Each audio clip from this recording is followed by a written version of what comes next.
Assalamualaikum warahmatullahi wabarakatuh. Perkenalkan, nama saya Devani Riono Putri, NPM 109 dari kelas A Manajemen Strategi.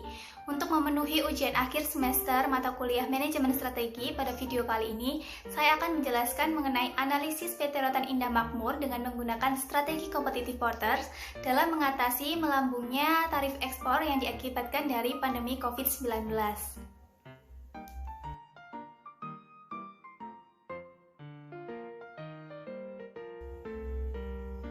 PT Rotan Indah Makmur merupakan perusahaan yang bergerak di bidang industri ekspor mebel dengan memproduksi berbagai gaya furniture anyaman rotan yang berkualitas ke berbagai negara seperti Amerika Serikat, benua Eropa yang terdiri dari Jerman, Prancis, dan juga Belgia, serta mengirimkan ke Uni Emirat Arab dan juga Tiongkok.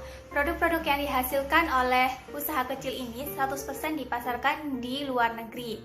Jadi selama pandemi, justru permintaan akan mebel ini naik sebesar 50% dibandingkan dengan sebelum pandemi. Di dalam kegiatan usahanya, PT Rotan Indah Makmur ini mempekerjakan sebanyak 300 karyawan.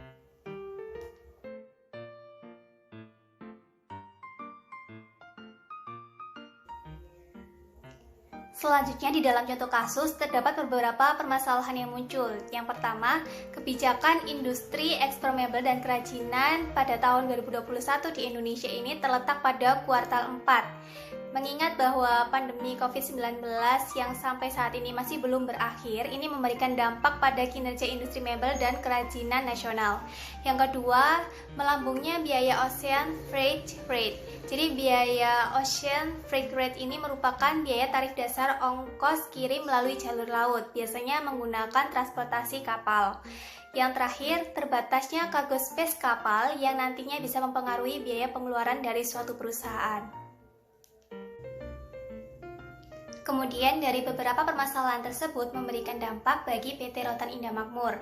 Di sini ada 3 dampak yang terjadi. Yang pertama, PT Rotan Indah Makmur ini akan kesulitan melakukan ekspor produk-produk mereka ke pasar luar negeri atau ke negara tujuan, mengingat tarif biaya ocean freight rate ini meningkat tajam. Apalagi perusahaan hanya mengandalkan pasar internasional saja. Yang kedua, terbatasnya cargo space kapal ini membuat PT Rotan Indah Makmur harus menyewa atau membangun gudang tambahan yang nantinya akan mempengaruhi biaya pengeluaran perusahaan. Jadi biaya pengeluaran perusahaan ini semakin bertambah. Yang terakhir, kerugian yang dialami oleh industri mebel dan kerajinan sepanjang Januari hingga September 2021 ini diperkirakan mencapai 300 juta US dollar hingga 500 juta US dollar. Ini sudah termasuk dengan order-order yang telah ditolak. Nah, untuk mengatasi permasalahan tersebut, kita harus menentukan strategi apa yang cocok untuk diterapkan oleh PT Rotan Indah Makmur ini.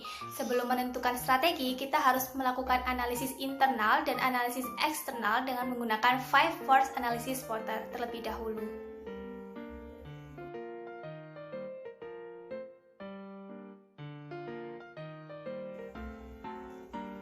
Untuk melakukan analisis internal, kita harus mengetahui kekuatan atau strength dan juga kelemahan atau weakness yang dimiliki oleh PT Rotan Indah Makmur terlebih dahulu. Di sini untuk kekuatan atau strength, perusahaan memiliki 4 kekuatan, yaitu yang pertama, produk yang dijual memiliki kualitas yang bagus, mengingat dalam produksinya perusahaan selalu menggunakan bahan baku yang berkualitas, sehingga produk yang mereka hasilkan juga memiliki kualitas yang bagus. Yang kedua, memiliki karyawan yang kompeten dan ahli. Jadi dalam menyelesaikan pemesanan yang ada, perusahaan memiliki 300 karyawan yang kompeten dan juga ahli di bidangnya. Ini menjadi suatu kekuatan bagi perusahaan. Yang ketiga, perusahaan mampu bersaing di kancah internasional, mengingat bahwa perusahaan yang akan go internasional ini sangatlah sulit sekali karena harus memenuhi beberapa persyaratan yang ada, dan perusahaan PT Rotan Indah Makmur selaku perusahaan ekspor mebel dan furniture ini mampu bersaing di kancah internasional dengan perusahaan-perusahaan dari berbagai negara lainnya. Kemudian yang terakhir, harga jual produk yang ditawarkan oleh PT Rotan Indah Makmur ini masih terbilang cukup terjangkau untuk dijual di pasar internasional.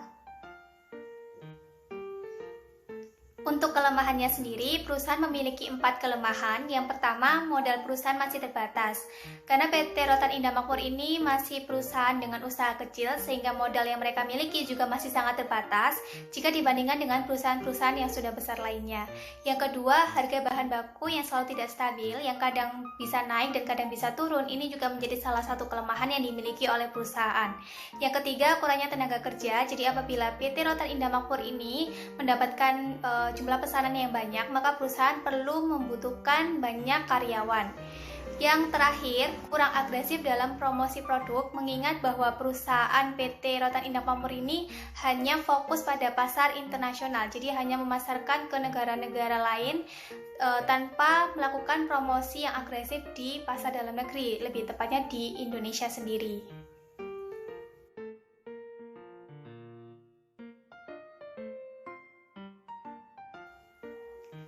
Selanjutnya untuk analisis eksternal, di sini saya menggunakan Five First Analysis Porter. Yang pertama ada competitive rivalry atau persaingan antar perusahaan sejenis. Dalam hal ini kita harus melihat kekuatan apa saja yang dimiliki oleh perusahaan sejenis atau kompetitor lainnya. Nah, di sini pada tabel di samping ada beberapa indikator. Untuk yang indikator pertama dan kedua mengenai pesaing, ini masih terbilang persaingannya tuh tinggi, mengingat bahwa setiap tahun untuk kompetitor dalam jenis usaha di bidang yang sama ini selalu mengalami peningkatan. Kemudian yang ketiga, diferensiasi produk dan pesaing. Untuk PT Rotan Indah Makmur ini memiliki diferensiasi produk yang beragam dari kompetitor lain, maka bisa terbilang persaingannya itu sedang. Dan yang terakhir, untuk biaya produksinya, PT Rotan Indah Makmur ini masih terbilang cukup tinggi dibandingkan dengan kompetitor lainnya, sehingga dapat disimpulkan persaingannya itu rendah. Yang kedua ada threat of new entry atau ancaman pendatang baru. Nah, berdasarkan tabel di samping ada 3 indikator, di mana ketiga indikator tersebut sama-sama menjadi ancaman tinggi bagi perusahaan PT Rotan Indah Makmur. Yang pertama ada kebutuhan modal.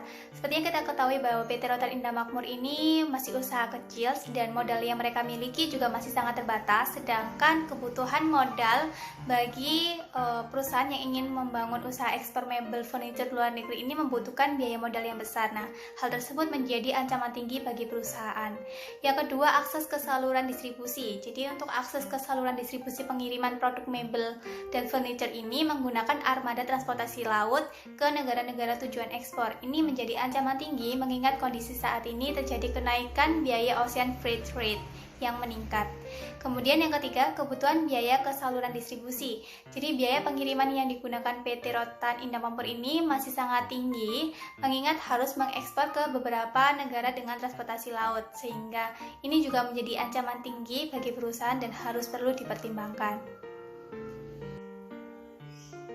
Yang ketiga ada threat of substitusi. Jadi ancaman produk substitusi. Di tabel di samping ini ada 2 indikator, di mana indikator pertama tingkat kebutuhan produk pengganti tidak terlalu tinggi, artinya produk-produk mebel dan furniture ini masih sangat dibutuhkan oleh para pelanggan, sehingga bisa dibilang ancamannya itu rendah atau tidak terlalu menjadi ancaman bagi PT Rotan Indah Makmur. Yang kedua, kemudahan mendapatkan produk pengganti. Jadi para pelanggan bisa mendapatkan produk-produk mebel atau furniture dengan bahan baku lainnya selain rotan ini cukup mudah. Nah, ini menjadi ancaman tinggi bagi perusahaan. Yang keempat adalah bargaining power of buyers atau kekuatan tawar-menawar dari pembeli. Nah, di sini ada 4 indikator. Indikator yang pertama adalah tingkat dominasi pembeli, di mana didominasi oleh produsen alat rumah tangga dari kalangan menengah ke atas, sehingga kekuatan tawar-menawar pembelinya itu terbilang tinggi. Yang kedua ada dominasi pembeli tiap tahun. Jadi dominasi pesanan mebel atau furniture dari pembeli ini tidak stabil. Artinya tergantung dengan jumlah permintaan atau pesanan yang masuk, sehingga kekuatan tawar-menawar pembeli ini masih terbilang rendah. Kemudian yang ketiga, pertumbuhan pangsa pasar pembeli tiap periode. Nah, pertumbuhan pangsa pasar terus meningkat apalagi di saat pandemi permintaan produk ini naik sebesar 50%, sehingga kekuatan tawar-menawar pembelinya itu masih terbilang tinggi. Dan yang terakhir, pangsa pasar pembeli tiap tahun. Nah, pangsa pasar tiap tahunnya akan tergantung dengan daya beli dan kebutuhan dari para pembeli, sehingga bisa dibilang kekuatan tawar-menawar pembelinya itu sedang. Yang kelima ada bargaining power of supplier atau kekuatan tawar-menawar pemasok. Jadi berdasarkan tabel di samping ada 3 indikator. Indikator yang pertama adalah tingkat dominasi pemasok. Nah, di sini pemasok bahan baku utamanya yaitu rotan di Indonesia ini sangat banyak sekali.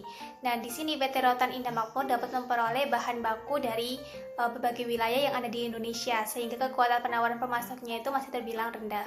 Kemudian yang kedua, tingkat kualitas pemasok. Nah, di sini kualitas produk dari pemasok ini pasti memiliki kualitas yang bagus, sehingga kekuatan penawaran pemasoknya itu masih terbilang tinggi. Dan yang terakhir, tingkat persaingan pasar pemasok.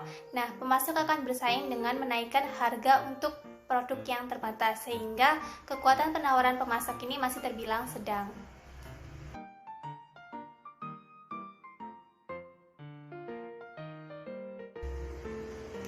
Berdasarkan hasil analisis internal dan eksternal perusahaan, dari keempat strategi Porter yang dapat digunakan oleh PT Rotan Indah Makmur ini adalah strategi cost leadership, yaitu lebih mengedepankan atau mengembangkan keunggulan di bidang pengurangan biaya dalam segmen pasar yang luas. Kenapa? Karena perusahaan PT Rotan Indah Makmur ini dapat memperluas pasar mereka, tidak hanya di pasar internasional, tapi juga bisa menjual produk-produknya di pasar dalam negeri atau di Indonesia. Selanjutnya adalah langkah-langkah strategi yang bisa dilakukan oleh PT Rotan Indah Makmur. Di sini ada 3. Yang pertama, PT Rotan Indah Makmur melakukan analisis dari segi operasional untuk mengetahui struktur apa yang dapat dilakukan pengurangan biaya. Misalnya, dari segi biaya bahan baku penolongnya bisa dikurangin, atau kalau perlu tidak menggunakan bahan baku tersebut. Ini dilakukan dengan tujuan untuk meminimalkan atau menekan biaya produksi perusahaan.